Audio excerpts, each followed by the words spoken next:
ഒരു ഹദീസ് മനഃപ്പാഠമാക്കുക, ചൊല്ലിപ്പഠിക്കുക. ഹദീസ് പഠിക്കണം, ഖുർആൻ പഠിക്കണ പോലെ ഹദീസ് പഠിക്കണം.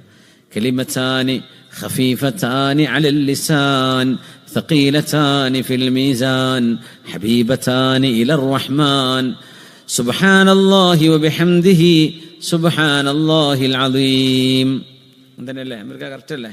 കലിമത്താനി ചൊല്ലിക്കോളൂ. കലിമത്താനി ഖഫീഫത്താനി അലൽ ലിസാൻ ثقيلتان في الميزان حبيبتان إلى الرحمن سبحان الله وبحمده سبحان الله العظيم. അല്ലാഹുവേ, നിന്റെ പരിശുദ്ധിയെ ഞാൻ വാഴ്ത്തുകയാണ് റബ്ബേ, നിന്നെ സ്തുതിക്കുകയാണ്.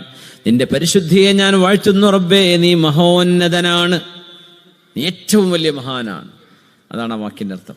ഇത് അള്ളാഹുവിന് ഏറ്റവും ഇഷ്ടപ്പെട്ട ദിക്റാണ്. നാവിന് വളരെ ഖഫീഫാണ്, അള്ളാഹുവിന് വളരെ ഇഷ്ടപ്പെട്ടതാണ്.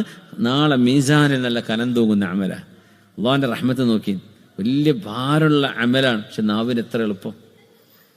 സുബ്ഹാനല്ലാഹി വബിഹംദിഹി സുബ്ഹാനല്ലാഹിൽ അദീം.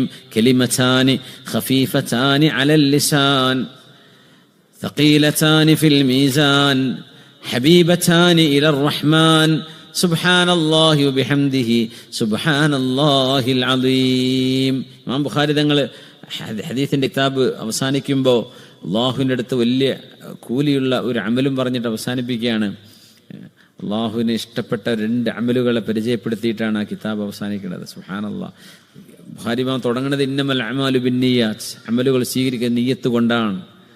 ഞാൻ ഈ ചെയ്തത് മുഴുവൻ എൻ്റെ അമല് നാളെ മീസാനിൽ കനം തൂങ്ങണം. ആ ഒരു കണക്ഷൻ 2 മാന ഹദീസിന്